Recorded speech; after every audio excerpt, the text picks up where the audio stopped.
Very privileged to have John Samuel, who is more than a friend of Neville's. John worked alongside of Neville when he came out of prison and was deeply involved with him in the educational work that he was doing, and was able to be a confidant in many kinds of ways of Neville, as Neville was thinking through a whole lot of issues. And so what John is going to do now is really reflect on the conference, and the conversations and the discussions, and hopefully give us some signals about where we might take all of this. So I'd like to hand over to John. Thanks. Thanks. Good afternoon, everyone. Well, I think it's important that I say this, because when we organized this conference, part of the impulses that informed the organizing of the conference was that we didn't see this as a once-off incident, that in staging the conference, we hoped that it would provide inspiration and act as a catalyst, in fact, and in a way increase the circle of the conversation, so that more people who think on the issues that we've been addressing over the last 3 or 4 days, in fact, can take inspiration, but also look at ways and means of taking this forward. Because we were acutely aware that there may be an expectation that the organizing conference will now take responsibility. And that is something that, we were clear on, that we, the 4 or 5 of us who organize this conference, can't take responsibility. Of course, there will be the usual conference publication and so on, but we can't take the responsibility for ensuring that this wonderful platform that has been created will not be wasted. Over the last, and I should also make a disclaimer right at the beginning, I'm not going to try and summarize the conference. Okay, that would be a near impossibility. But really, what I will try and do is to present what I've seen and what I am taking away from the last 3 or 4 days. And I hope that this will then, in fact, provoke further thought and further action.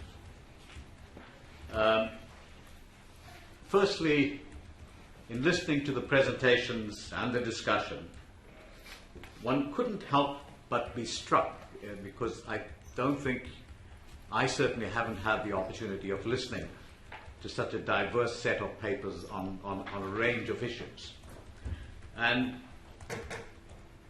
I couldn't help but be struck by how rich the legacy that Neville has left us. It is, in fact, absolutely amazing, its depth and its richness. And I think it's characterized because today, not just in South Africa, but globally, it is easy to succumb to despair, because the odds seem to be against any kind of vision for a fairer and decent world. And so, to listen to Neville through the papers, through the presentations and so on, I felt, first of all, in the ideas, a great sense of hope. And this is absolutely critical, because without hope, in fact, we are nothing. And despite the odds, despite an overwhelming sense of despair that may exist, one has to be able to generate a sense of hope. And that runs consistently through Neville's writings and action. And secondly, the passion. No matter what he talked about, no matter what ideas he dealt with, there was an underlying passion that convinced you that this was worth thinking about. And thirdly, the challenging notions. Neville never was one to make you feel comfortable. The ideas that he sought to advance weren't in fact things that we could do in the comfort of our sofas. You had to be willing to be uncomfortable, because these issues, in fact, issues of social justice, issues of a decent society and so on, are not comfortable issues. And I think in a way we have become comfortable with them. We have, in fact, we begin to find ourselves a lot more at ease with these issues than, let's say, in the 80s and in the 90s. And then the notions that Neville put forward were infused with a courage. And I'll return to this later on, in fact, in relation to how I thought we could do both honor and credit to this amazing legacy that Neville has left for us. And at this stage, I can almost hear Neville say, and to quote another revolutionary, well, what is to be done? And so, in a very selective way, I've organized my thoughts around three ideas. And the three ideas are the following. First, the need to keep dissent. Secondly, reopening the social question. And third, finding a new moral narrative. Now,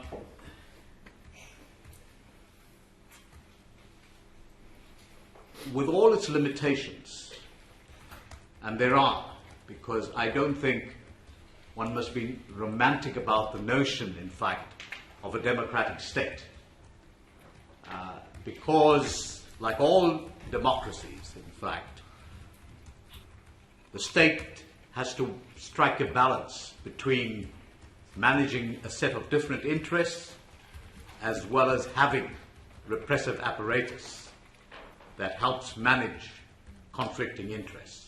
And that's the reality of democratic states. Not just, we're no exception to that. But within that, in fact, I want to argue that there are existing public spaces where, in fact, possibilities exist. And I think we do ourselves a disservice by not being able to take advantage of that and creating, in fact, and arguing that there is just the repressive state apparatus without looking at the other side as well. So I'm not trying to romanticize a free democratic state, right?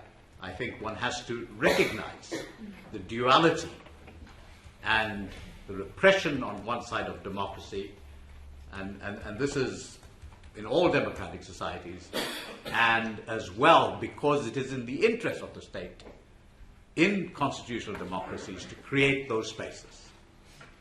So, it is around public participation, first of all. I think what has happened is that we have willingly allowed public participation to become a ritual. So it gets treated in a way in which a few people speak, and then government can say, well, we've consulted. But it's just the few. And so this ritualization of public participation, which is an underlying and significant factor in democratic states, has become ossified. And we have to find new ways to reinvigorate the ideas of public participation. And in fact, Neville and a group of us 4 or 5 years ago launched an initiative called the Public Participation in Education Network. And it was an example of how we saw a space that existed in which, in fact, the government could have been challenged with regard to its failure to provide a decent education to all the children of this country. And in doing so, I believe that we will increase the public sphere, because the public sphere gets closed if, in fact, you don't take advantage of it. The second part of the need for dissent is in the context, in fact, where I've spent the last 3 years. That is, in the context of universities and intellectuals. I think at this particular time in our history, both universities and intellectuals, who may or may not be part of universities necessarily, have a critical role to play. The sense of public confidence in our intellectuals has been deeply eroded. And we need, in fact, to restore that. There is a serious responsibility for the intellectual to restore public confidence. And there are many different ways in which this can happen, and I'll return to that later on. My second organizing point is around reopening the social question.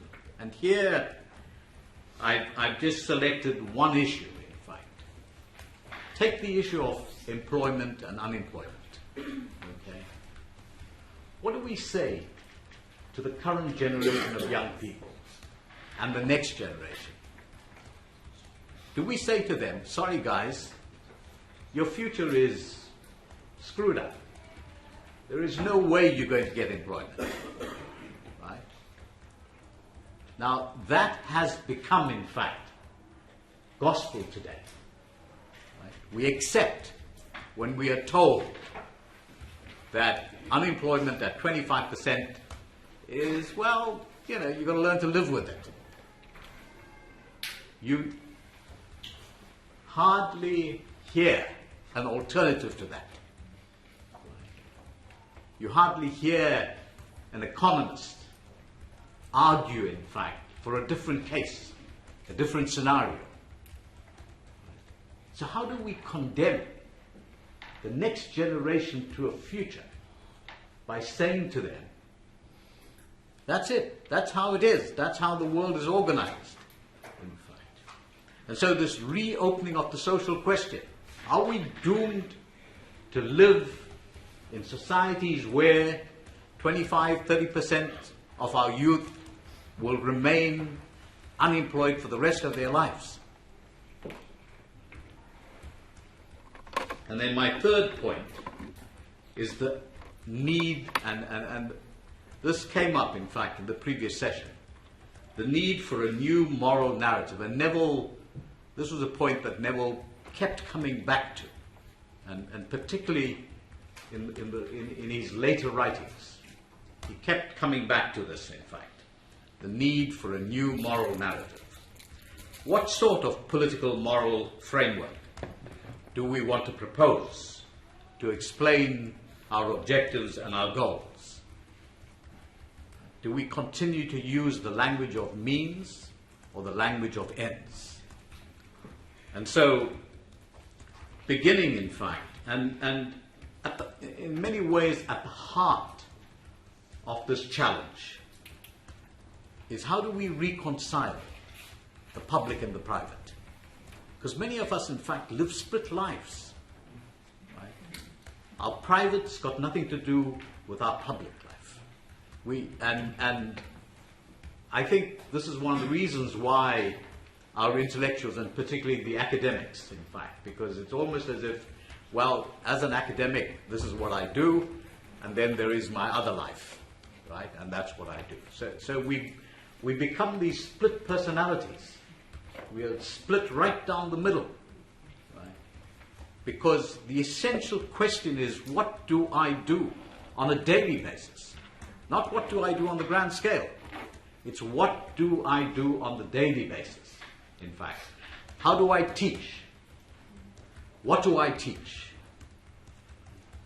If I'm a teacher, if I'm an artist, if I'm an actor, if I'm an engineer, the need to question, in fact, that role, my personal role, in the context of the role, in the context of the wider society and the challenges that we confront in this wider society. Because I think it is through that, in fact, that we will begin to see the possibilities. And there are. I mean, in the 1980s, in the middle of the most repressive period in the history of this country, COSATU emerged. In SACED, we were able to establish Kanya College. So the possibilities, in fact, exist. I think we do ourselves a disservice by either constraining those possibilities or by saying, in fact, well, the conditions are so overwhelming, there's nothing we can do. And so here, I think this urgent need to advance a different vision of society is absolutely necessary. And it can only be accomplished through bringing the personal and the public together. And here I want to end, in fact, by leaving you with the words of Neville, and part of this has already been quoted again, so pardon my repetition. It's from Thoughts on a New South Africa, and enough is as good as a feast. We have to rebuild our communities and our neighborhoods by means of establishing, as far as possible, on a voluntary basis, all manner of community projects that bring visible short-term benefits to the people, that initiate at the same time the trajectories of fundamental social transformation to what I've been referring to. These could range from relatively simple programs such as keeping the streets and public toilets clean, preferably in liaison with the local authority, whether or not it is delivering at this level, to more complex problems such as bulk buying clubs, community reading clubs, enrichment programs for students preparing for exams, teachers' resources groups, sports, cultural activities, etc. It is important to stress that wherever possible, the relevant democratic authority should be asked to support the initiative. On the other hand, the community and its community-based organizations must remain in control of what they are doing. This is the difference between South Africa today and South Africa of yesterday. What Neville is doing is not just simply pointing to new possibilities, but he is raising, in fact, the critical issue of new organizational forms, right, at the local level that builds, in fact, towards the larger vision of a more decent and humane society. That, in fact, is what I hope, if we take away nothing else, if we take away that from the last 3 or 4 days, to inspire us both at the personal level and at the larger societal level, I think we would do credit to Neville Alexander's legacy. Thank you.